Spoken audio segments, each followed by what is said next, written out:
இப்போ உதயநிதி ஸ்டாலினும் விஜயும் நேருக்கு நேரா பண்ணும்போது அது ஒரு இம்பாக்ட் கிரியேட் ஆகும். எதிர்க்க இருக்கவங்க எல்லாம் பெரிய எது சொல்றது, ஒரு குரூப்ல போயிட்டு ஒரு சிங்கம் புலி சிங்கம் இருக்கிற இடத்துல ஒரு பறவை போனா எப்படி இருக்கும் அந்த மாதிரி. உதயநிதி ஸ்டாலின் இருக்காருல்ல, எல்லாத்தையும் அவர் பார்த்துப்பாரு. 2012 விஜயகாந்தும் ஜெயலலிதா முட்டிக்கிட்டாங்க தெரியுமா, அது திருப்பி நடக்கும்னு நினைக்கிறேன்.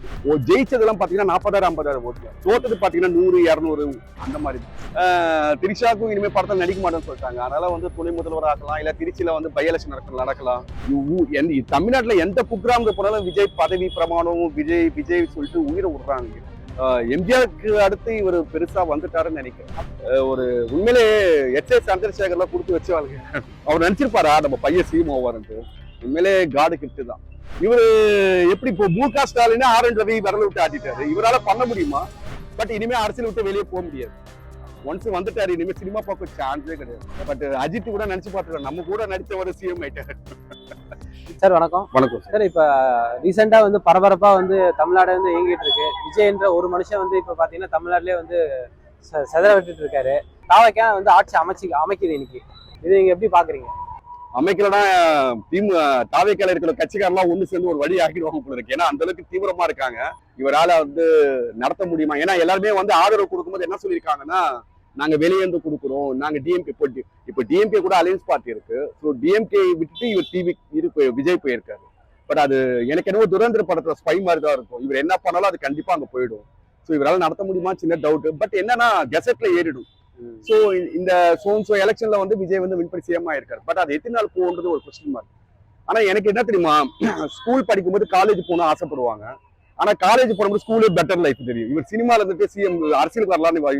இப்ப நிறைய பேர் வந்து சினிமா நடிகை வந்து அரசியல் போயிட்டு யாரும் பெருசா ஷைன் ஆகல.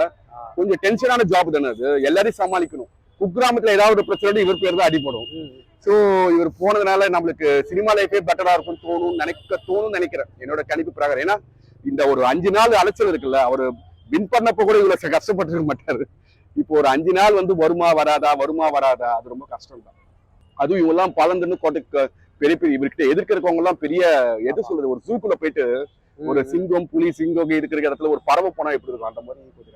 சார் இப்ப முதல் முறை இப்ப தேர்தலை போட்டிட்டு இப்ப ஸ்டாலின் சிஎம் அவர்களே வந்து அவரோட தொகுதியிலே வந்து தோக்கடிச்சு இப்ப அவரே வந்து சட்டசபைக்குள்ள வர விடாத மாதிரி ஆக்கிட்டாங்க இந்த டிவிகே பிளஸ் இந்த விஜயோட தலைமையில. இது எப்படி பாக்குறீங்க? அது ஒரு ரெக்கார்டு தான். ஏன்னா மு.க. ஸ்டாலின் தோப்பாருன்னு யாருமே நினைச்சு பார்த்திருக்க மாட்டாங்க. இவர் அவரும் மு.க. ஸ்டாலின் தோக்க வச்சவரும் பெருசா ஒரு லைம்லைட் இல்லாத ஆளுதான். அது எதிர்பார்க்கல, அது ரொம்ப கஷ்டம் தான். பட் அவன் பையன் உதயநிதி ஸ்டாலின் இருக்காருல்ல, எல்லாத்தையும் அவர் பார்த்துப்பாரு. பட் எனக்கு என்னன்னா, விஜய் கட்சியில் இருக்கிறவங்க எல்லாம் புதுசு வேற.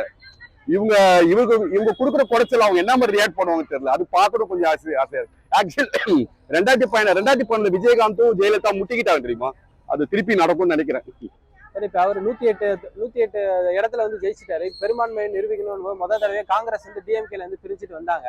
வரும்போது அவங்க பண்ணது வந்து ஒரு தந்திரமான ஒரு சாதுரியன்னு சொல்லலாமா, இல்லாட்டி வந்து ஒரு துரோகம் சொல்லலாமா?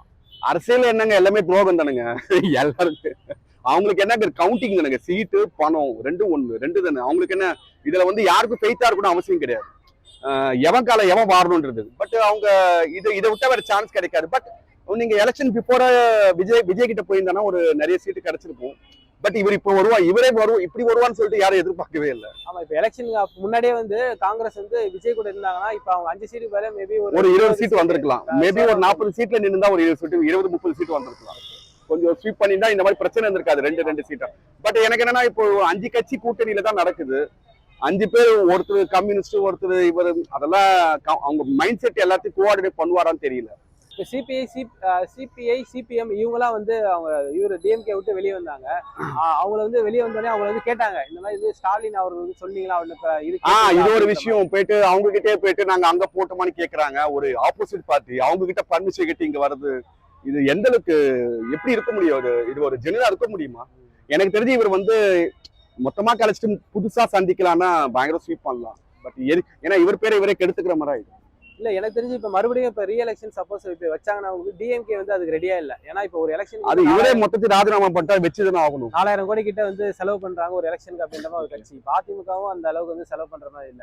மறுபடியும் ரீஎலெக்ஷன் வச்சா இவரு விஜய்க்கு வந்து இப்ப வந்து 108க்கு பதிலா 180 சீட் வருவாருன்ற மாதிரி மக்கள் வந்து பேசிக்கிறாங்க. அதை பத்தி நீங்க என்ன? இது டெல்லியில அரவிந்த் கெஜ்ரிவால் அப்படிதானே வந்தாரு, மைனாரிட்டில வந்தாரு. அப்புறமா பிரச்சனை வந்த உடனே திருப்பி ரீஎலெக்ஷன் பண்ண உடனே 67 வந்துட்டாருல. மேபி வரலாம். ஏன்னா எல்லாருமே வந்து இப்ப இவர் பேர் வந்து குக்கிராம வைத்து போயிடுச்சுங்க. இவர் என்ன பண்ணாலும் இவரோட எல்லாமே லைம் லைட்ல வந்திருக்கு.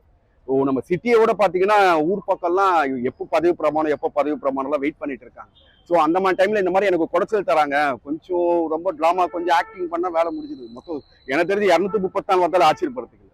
இப்ப இவரு விஜய் சிஎம் பதவி பிரமாணம் பண்றதுக்கு இப்ப 4 நாளா 3 நாளா வந்து அலக்கழிச்சாங்க. அதுல ஆளுநர் தான் மெயின் காரணம்னு சொல்றாங்க. எனக்கு ஃபர்ஸ்ட் ஆளுநர் யாருன்னே தெரியாம இருந்தது. இப்ப 3 நாள் தான் அவர் பேரு தெரியும். அவர் ஆளுநர் இருக்காரா இல்லையா சின்ன டவுட் வந்துட்டு எனக்கு. யாருக்குமே தெரியல, ஆளுநர் பேச மறந்துடுச்சு.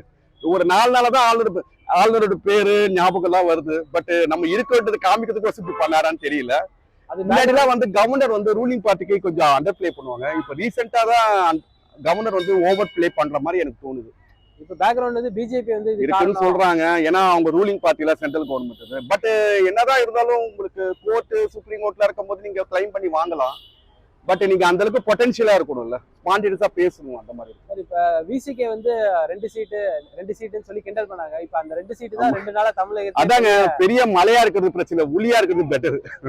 நீங்க 2 சீட் வந்து பயங்கர வெயிட்டேஜ் இருக்கு. ஏதோ ஒரு படத்துல சுயேட்சை எம்எல்ஏ படத்துல ஒரு சத்யராஜ் வந்து ஒரு சீட் வச்சு சிஎம் போஸ்ட் கேட்பாரு. உண்மையில அதே மாதிரிதான் நடந்திருக்கு இன்னைக்கு. பட் அவர் இதை கேட்கலன்னு சொல்லியிருக்காரு. பட் நாளைக்கு என்ன மாதிரி பண்ண போறாங்க, இது துணை முதல்வர் அப்படி இப்படி சொல்லியிருக்காங்க. மீடியால வந்து டெய்லி அவர் கேட்கிறாரு இவர் கேட்கிறாரு, ஒரு அத்தட்டிக்கா ஒரு மெசேஜ் வரல. நிபந்தனையற்ற ஒரு நிபந்தனையற்ற இது கேட்கலாம், சும்மா இதுதான். அதெல்லாம் அரசியல வந்து இது செய்யன்னா செய்யாதன்னு அர்த்தம். எல்லாமே போட்டு துணை முதல்வர் இந்த பதவிங்க அதெல்லாம் வந்து வன்னி அரசு வந்து தெரியாம வந்து போட்டுட்டாரு. அது எப்படி தெரியாம போட முடியும்? அவர் அரசியல பெரிய ஆள் அவரு. அத சும்மாங்க. அது ஏன் சார் இவ்வளவு டிராக் பண்ணி வந்தாங்க? அவங்க நினைச்சிருந்தா உடனே ஆதரவு இருக்கு, ஆதரவு இல்ல. ஆமாங்க, அது ஆக்சுவலி வந்து அந்த மாதிரி முன்னால முடியும் இல்லைன்னா இல்லைன்னு சொல்லிட்டு போயிருக்கலாம். நாங்க 4 மணிக்கு சொல்றோம், நாளைக்கு சொல்றோம், இப்படி சொல்றோம், அப்படி சொல்றோம், கம்யூனிஸ்ட பார்த்து சொல்றோம்.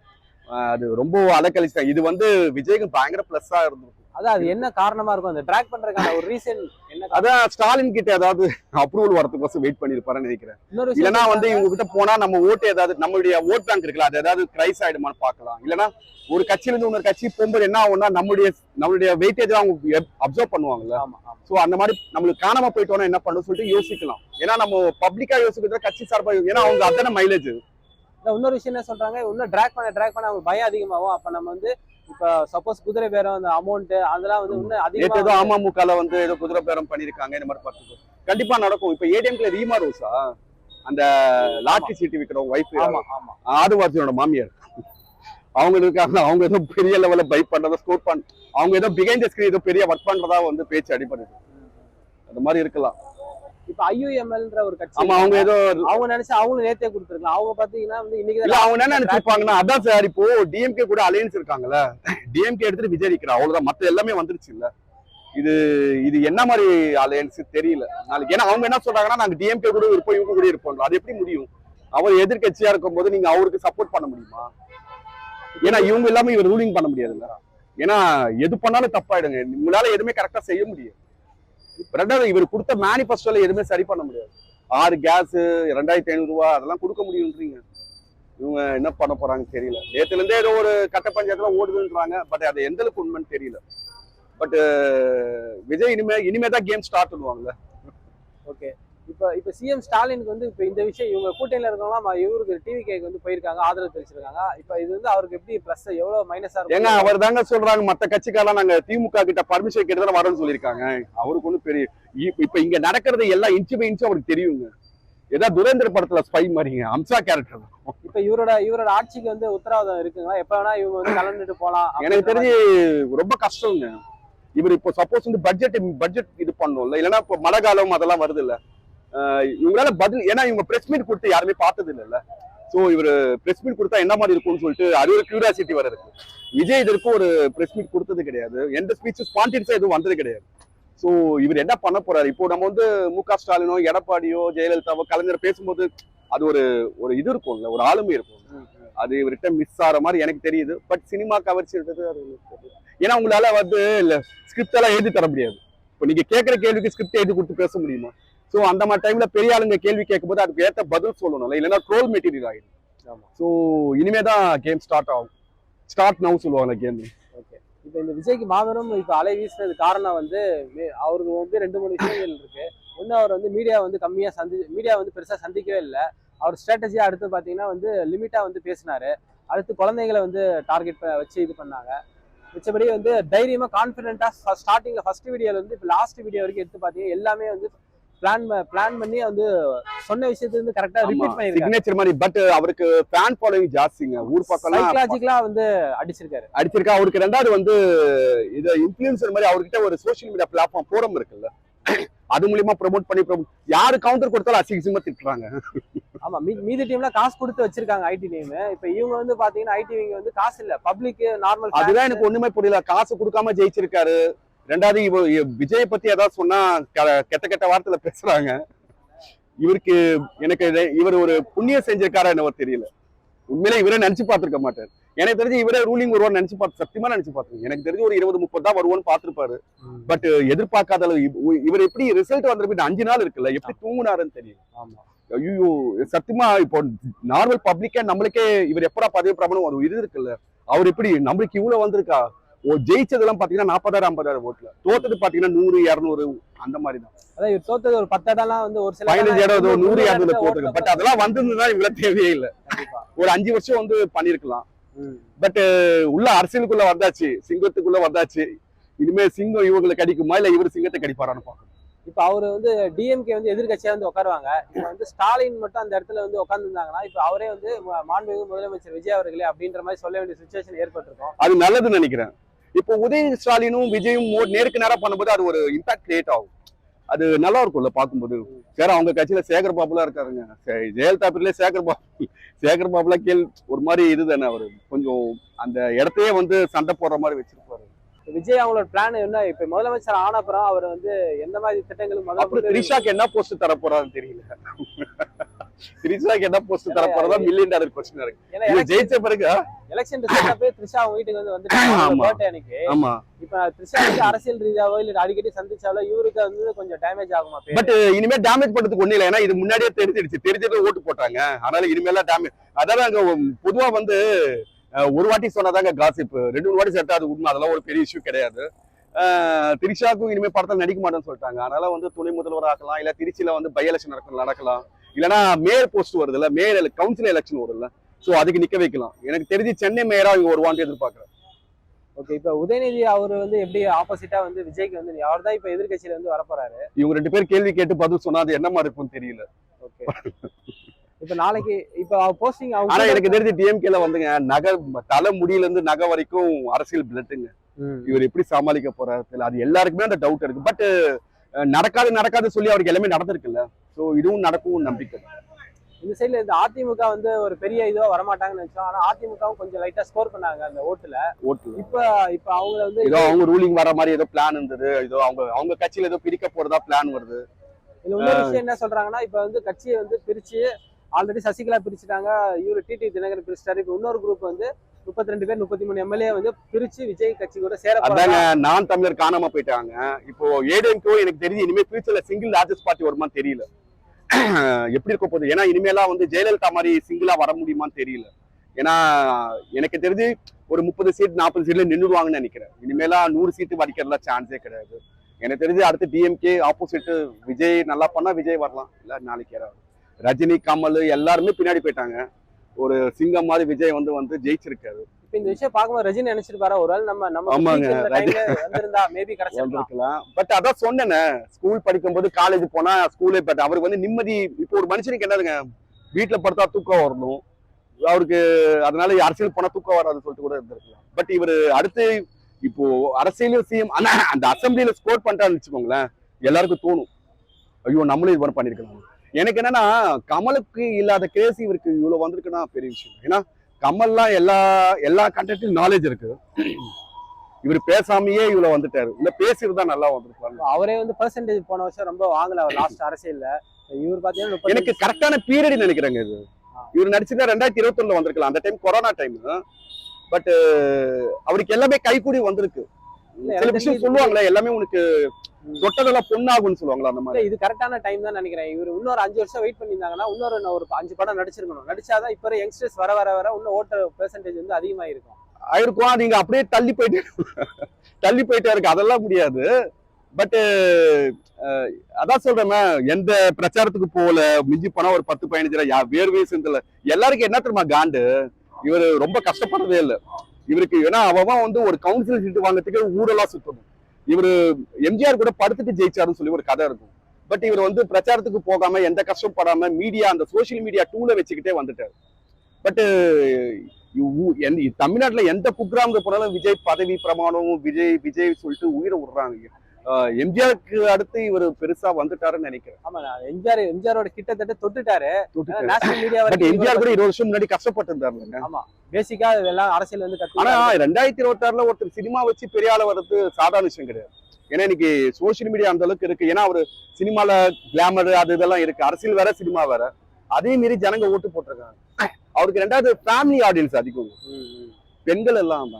பொதுவா வந்து ஃபீமேல் ஆடியன்ஸ் யாருக்கு அதிகமா இருக்கோ அவங்க வின் பண்றது சோர்சஸ் நிறைய. இப்ப ஸ்டாலின் சொல்லியிருக்காரு 6 மாசம் வரைக்கும் நாங்க டிவிக்கு பெரிய பிரச்சனை கொடுக்க மாட்டோம். அப்புறம் என்ன நடக்கலாம்? ஆக்சுவலி கொடுக்க மாட்டாருன்னா கொடுப்பான்னு அர்த்தங்க. அவர்லாம் ஏங்க அவருக்கு கொடுக்கணும் அவசியம் இல்லைங்க. ஏதாவது அவங்க சப்போர்ட் இருக்காங்களா, அவங்க டீம் இருக்குல்ல, அலையன்ஸ் பார்ட்டி இருக்குல்ல, அவங்களே கொடுத்தாலே போதும். நீங்க கம்யூனிஸ்ட் எதிர்த்துலாம் ஒண்ணுமே பண்ண முடியாது. அவங்களாம் ரோட்ல எடுத்து போராட்டம் பண்ணாங்கன்னா இவரால என்ன பண்ண முடியும்? ஏன்னா அலையன்ஸ் அவங்க எதிர்க்கவும் முடியாதுல்ல. அதான் இப்ப என்ன இது பண்ணாலும் இவங்களோட ஃபேன்ஸ் வந்து இருக்காங்க. அவங்க வந்து விஜய் மேல ஒரு சின்ன எனக்கு ஒண்ணுமே புரியலங்க. பனையூர்ல எல்லாம் போயிட்டு நைட்டு டே தங்கிட்டு மழையில நினைச்சுக்கிட்டு ஒரு உண்மையிலே எஸ்.ஏ. சந்திரசேகர்லாம் கொடுத்து வச்சவாளுங்க. அவர் நினைச்சிருப்பாரா நம்ம பையன் சிஎம் ஆவாருன்ட்டு? உண்மையிலே காடு கிஃப்ட் தான். 3 பேரும் வந்து தான் சொல்றேன், உண்மையிலே பெரிய விஷயம் தான். இவரு எப்படி இப்போ மு.க. ஸ்டாலின் ஆர்.என். ரவி விரல விட்டு ஆட்டிட்டாரு, இவரால பண்ண முடியுமா? எனக்கு அது இப்ப டிவிக்கோட அந்த மேனிஃபெஸ்டோ ஒண்ணு இருக்கு. அதுல வந்து பாத்தீங்கன்னா அந்த கவர்னருக்கு ஆப்போசிட்டா ஒரு சில வேர்டிங்ஸ் இருக்கு. அதனால மேபி கூட இவர் வந்து அவருக்கு தமிழ் படிக்க தெரியுமா? சத்தியமா சொல்றேன், தமிழ்நாடுக்கு கவர்னர் இருக்காரா இல்லையாம தெரியாம இருந்துட்டு ஒரு வருஷம் ஆயிருக்கும்லங்க. ஒரு வருஷம் இப்பதான் ஒரு 3 நாளா தான் லைம் லைட்ல இருக்காரு அவரு. பாக்கலாம், கவர்னர் பத்தி எழுதிருக்கான். ஏதோ சொல்லுவாங்க, கலைஞர் வந்து ஆட்டுக்கு தாடி எதுக்கு கவர்னருக்கு, அந்த மாதிரி ஏதாவது சொல்லிருக்காரு. பட் எனக்கு முன்னாடிதான் கவர்னருக்கு எதுவுமே ரோல் இல்லைன்னு நினைச்சிட்டு இருந்தோம்ல. இப்போ நடக்கிறதெல்லாம் பார்த்தா கவர்னர், ஸ்டேட்டோட கவர்னர் இல்லாம எதுவுமே பண்ண முடியாது தோணுது. இப்போ எல்லாருக்கும் ஒரு செக் வைக்கிறான். இதெல்லாம் வந்து ஒரு ஜெயலலிதா கலைஞர் கூப்பிட்டு செஞ்சிருந்தா கொஞ்சம் நல்லா இருந்திருக்கும். ஏன்னா அவங்க என்ன மாதிரி ரியாக்ட் பண்ண தெரிஞ்சிருக்கலாம். ஒரு வாட்டி ஒரு 91 to 96ல வந்து இவர் சேஷன் இருந்தார்ல, டிஎம் சேஷன் ஒருத்தர் இருந்தார். அவருக்கு ஜெயலலிதா கொஞ்சம் குறைச்சல் கொடுத்த மாதிரி எனக்கு நினைவு தெரிஞ்சு அப்படி இருக்கும். விஜய் வந்து சிஎம் ஆயிட்டாரு, கிட்டத்தட்ட 99% சிஎம் ஆயிட்டாரு. இப்ப 75 வருஷம் கட்சி ஒண்ணு, 50 வருஷம் கட்சி ஒண்ணு, சத்தியமா தனியாளா சுத்தி நிக்கிறவங்க எல்லாமே சின்ன ஒரு தப்பு பண்ணாலும் வந்து பெரிய லெவல்ல சின்ன தப்பா நினைச்சாலே உங்க மீடியால கண்டுபிடிச்சிருவாங்க. ஸ்கேன் எடுத்து, எம்ஆர்ஐ ஸ்கேன் எடுத்து. ரொம்ப கஷ்டம் தான். எல்லா மீடியாவும் ஆப்போசிட்டுங்க. நேற்று சோசியல் மீடியால இண்டிபெண்டா பேசுவாங்களே, செந்தில், ஜேம்ஸ் வசந்த், அப்புறம் இந்த கோடாங்கி, வாட் எவர், எல்லாருமே விஜய் மேல அவ்வளவு தாண்டா இருக்காங்க. இவன் எப்படி வந்தாரு, அதுதான் ஒண்ணுமே புரியல. ரொம்ப மானிட்டர் பண்ணிட்டு, இந்த மாதிரி மானிட்டர் பண்ணி நம்ம கூட அலையன்ஸ் பார்ட்டி இந்த மாதிரி இருந்தா அவர் எப்படி பண்ணுவாரு? ஏதோ சொல்லுவாங்கல்ல, தீபத்துக்கு நடுவில் ஒரு பூ இருந்தா அது இதாகும், அதே மீறி வரணும். பட் இது ஆரம்பத்துல இந்த மாதிரி ஸ்ட்ரகிள் பார்த்துட்டான்னா இவ்வளவு பார்த்துட்டோம், இதுக்கு மேல என்ன இருக்குன்னு சொல்லிட்டு ஒரு தைரியம் வந்துடும் நினைக்கிறேன். பட் இனிமே அரசியல் விட்டு வெளியே போக முடியாது. ஒன்ஸ் வந்துட்டாரு, இனிமே சினிமா பார்க்க சான்ஸே கிடையாது. இன்னும் சில பேர் என்ன சொல்றாங்க, இப்ப இவர் வந்துட்டாரு, இவர் வந்து கரெக்டா ஆட்சி வந்து பண்ணாருன்னா ஒரு 20 வருஷத்துக்கு இவர் யாராலையுமே அசைக்க முடியாது. எனக்கு தெரிஞ்சு இருக்கலாம். ஏன்னா எதுவுமே சொல்ற மாதிரி நடக்கல, எல்லாமே ஆப்போசிட்டா நடக்குது. ஆந்திரால சிரஞ்சி வேலையே வர முடியல. சிரஞ்சி 17% தாங்க வாங்கினாரு. அவருக்கு எவ்வளவு ஃபேன் ஃபாலோயிங் தெரியுமா? ஆந்திரா பவன் கல்யாணுக்கு எவ்வளவு ஃபேன் ஃபாலோயிங் தெரியுமா? ஆந்திரால இருக்கவங்கள இவர் எப்படி வந்தாரு, எல்லாரும் கேட்கிற கேள்வி என்னன்னா இவர் எப்படி வந்தாரு அப்படிதான் கேட்கறாங்க. இப்ப அரசியல நாட்டுக்கே முன்னுதாரணமா. இனி நாளைக்கு எல்லா ஸ்டேட்ல இருந்து ஒரு சினிமா ஸ்டார் வருவாங்க. இவர் ஒரு என்ன சொல்ற, ஒரு பெஞ்ச் மார்க் வராங்களா? உண்மையிலே இவர் மாதிரி ஒரு சந்தோஷப்படுற கேரக்டர். ஏன்னா அவர் எப்படி இத்தனை நாளா அந்த சிஎம் போஸ்ட் கையில இருந்து கூட பதவி பிரமாணம் பண்ணாம அந்த 5 நாள் எப்படி சர்வே பண்ணாருன்னு பெரிய விஷயமா இருக்கு. அது கொஞ்சம் வெளியே சொன்னா நல்லா இருக்கும். பட் அஜித் கூட நினைச்சு பார்த்துருக்கோம், நம்ம கூட நடிச்ச ஒரு சிஎம் ஆயிட்டாரு. இப்ப இவ்வளவு சிஎம் ஆயிட்டாரு, இருந்தாலும் விஜய்க்கு கொஞ்சம் கூட ஒரு பயம் இல்லாம இருக்குமா? இது பயம் இருந்தா அவருக்கு என்ன மாதிரி பயங்கள்லாம் இருக்கும்? சார் கண்டிப்பா இருக்கும். அவர் வெளியே காமிக்கலன்னு நினைக்கிறேன். கண்டிப்பா இருக்கும். அவர் கூட இருக்கிற டீம் எல்லாம் பார்த்தா எனக்கு பெருசா சாதாரண பப்ளிக்கே வந்து ஒரு விஷயம் தெரியல. அரசியல்வாதிக்கு தெரியும்ல. ஆமா, அரசியல்வாதிக்கு அவங்க கூட இருக்கிற அந்த 108 பேர் ஜெயிச்சிருக்காங்களா, அவங்க முகத்தை பார்த்தா எதுவுமே நம்மளுக்கு நம்ம மைண்ட் செட் வந்து டாக்டர்னா இப்படி இருக்கணும், வக்கீல்னா இப்படி இருக்கணும், அரசியல்வாதி ஒரு மைண்ட் செட் இருக்கும். அவங்கள பார்த்தா ஒரு அரசியல்வாதி மாதிரி தோணலையே. எல்லாம் அந்த மாதிரி இருக்கு. இவர் மட்டும் தான் ஓரளவுக்கு பிளசண்டா இருக்காரு. ஆமா அது இது எல்லாத்தையும் உடைச்சிருக்காரு. நார்மலா ஒரு ஆட்டோ ஓட்டு. பட் அசம்பிளில பார்க்கும்போது நல்லா இருக்கும் அது. ஏன்னா ஒரு ஒரு ஒண்ணுமே இல்ல, ஒரு சாமானியன் வந்து இவ்வளவு பேரை வந்து ஒருத்தர் கூப்பிட்டு 108 பேரை ஜெயிக்க வச்சிருக்கான்னா சம்திங் மிராக்கிளுங்க. இதெல்லாம் எனக்கு தெரிஞ்சு உலகத்துக்கே ஒரு இதுதான். இது எனக்கு தெரிஞ்சு பாட புத்தகத்துல வந்தாலும் ஆச்சரியப்படுறதுக்கு இல்லை ஃபியூச்சர்ல. ஒரு 20 வருஷம் முடியாதது எது? இப்ப சூரியவம்சி, ராஜஸ்தான் ராயல சூரியவம்சி இருந்தார்ல, அவன் எல்லா பாலும் தூக்கி அடிச்சால, எல்லாருமே வந்து என்னடா அவன் எல்லாம் வந்தவன அந்த மாதிரிதான் இருக்கும். நீங்க அதோட ஒப்பிட்டு பார்த்தா சேம் டிட்டோ தான். இவர் பாருங்க, டிஎம்கேவை தோக்கடிக்க முடியுமாங்க? ஏடிஎம்கேவை தோக்கடிக்க முடியுமா? அது யாருமே கிட்ட வரல பாருங்க. 108 எங்க இருக்கு, 59 எங்க இருக்கு. இப்ப சென்னையில ஜெயிச்சவங்களே உதயநிதி, சேகர் பாபு. எனக்கு சத்தியமா சொல்றேன், சென்னை நான் டிஎம்கேவோட தான் எதிர்பார்த்தேன். ஏன்னா நல்லா பண்ணியிருக்காங்க. பட் எப்படி 16 சீட்டு வந்தாங்கன்னு எனக்கு சத்தியமா புரியும். அதுவும் ஜெயிச்சதெல்லாம் 30,000 40,000. எங்க தொகுதி எம்எல்ஏ வர புசி ஆனந்த் வர அவர் எங்க வீட்டு பக்கம் வரவே இல்லைங்க. அவரு பாருங்களேன், ஒரு ஆளு மேனிபெஸ்டோ ரேலி பண்ணாமே அவர் பேரு ஞாபகம் இருக்கும். எனக்கு தெரிஞ்சு புசி ஆனந்த், ஆதவ் கிருஷ்ணா 2 பேர் தான் எனக்கு தெரியும். ஆதவர்ஜுனா சாரி, அவர் கூட ஏதோ உயரமா இருக்கனால தெரியும், பவுன்சர் மாதிரி. வேற யாருமே தெரியாது. ராஜ்மோகன் ஒருத்தர். அதான் மத்தவங்க பேர் வந்து மெமரியில நிக்கல எனக்கு. மத்தவங்க எல்லாம் இப்ப ஸ்டாலின் எதிர்த்தவரே பார்த்தா ஒரு மாதிரி தான் இருக்காரு. இவர் தான் ஸ்டாலினை தோக்கடிச்சானா யாரும் நம்ப மாட்டாங்க. கண்டிப்பா. ஆனா அவர் பாத்தீங்கன்னா முன்னாடி ஸ்டாலினோட கட்சியில ஆமா அவர்களுக்கு வேலை பார்த்திருக்கான்னு சொல்றாங்க. எனக்கு என்னவோ ஜனங்க இத்தனை பேர் ஓட்டு போட்டாங்களான்னு டவுட்டா இருக்கு. பட் ஒண்ணும் பண்ண முடியாது. ஏன்னா கட்சிக்காரர்களும் சும்மா தானே இருக்காங்க. ஆனா 4ஆம் தேதி ஓட்டு எண்ணும் போது ஒரு சினிமா படத்துல பார்த்த மாதிரி இருந்தது. பெரிய பெரிய கட்சியெல்லாம் பின்னாடி போய் அப்படியே லைம் லைட் வர வர வர எப்படி இருக்கும் அது. ஆனா அதுக்கு முன்னாடி ரிசல்ட் வரதுக்கு முன்னாடி இவர் நம்பிக்கை தானே இருந்தாரு. ரிசார்ட்ல ரூம் போறது, வாங்க நம்ம கண்டிப்பா ஜெயிப்போம்ட்டு ஒரு அது தெரியல. அவருக்கு உளவுத்துறை ஏதோ சொல்லியிருக்கோம்னு நினைக்கிறேன். நீங்க கண்டிப்பா பட் இந்த 2 உளவுத்துறை இவருக்கு தெரியற நம்பிக்கை இவங்க 2 கட்சிக்கு எதுக்கு தெரியாம போயிடுச்சான்னு தெரியல. ஏன்னா இவங்க கிட்ட ஏகப்பட்ட டீம் ஒர்க் இருக்குல்ல, அது எப்படி சைலண்டா விட்டுட்டாங்கன்னு தெரியல. இல்ல அது என்ன சொல்லியிருந்தாங்கன்னா, ரிப்போர்ட்லாம் எடுத்துட்டு போய் முன்னாடி கொடுக்கும்போது டிவிக்கு அவங்களோட லீடு மாதிரி வருது அப்படின்ற மாதிரி சொல்லியிருக்காங்க. எப்போ எலெக்ஷன்லாம் முன்னாடியே அப்பெல்லாம் நீங்க சரியா எடுக்கல அப்படின்னு சொல்லிட்டு இவங்க. ஆனா யாருமே வந்து இவரை ஒரு பொருட்டாவே எடுத்துக்கல. ஆமா எடுத்துக்கல. சுந்தர் சிஏ பாத்தீங்கன்னா விஜய் பத்தில நான் பேச வேண்டியதில்லை, அப்படியே லெப்ட் ஹேண்ட டீல் பண்ணாங்க. இன்னைக்கு அவரு லெப்ட் ஹேண்ட்ல டீல் பண்ணிட்டாரு. 108 இல்ல 122 வந்திருந்தா இந்த பிரச்சனை இருந்திருக்காது. பட் இந்த மாதிரி பிரச்சனை வர்றது ஒரு நல்லதுக்கு நினைச்சுக்க வேண்டியதுதான். இனிமே டிவிலையும் சோசியல் மீடியால பிரேக்கிங் நியூஸ் வந்து அதிகமா வந்துகிட்டே இருக்கும்.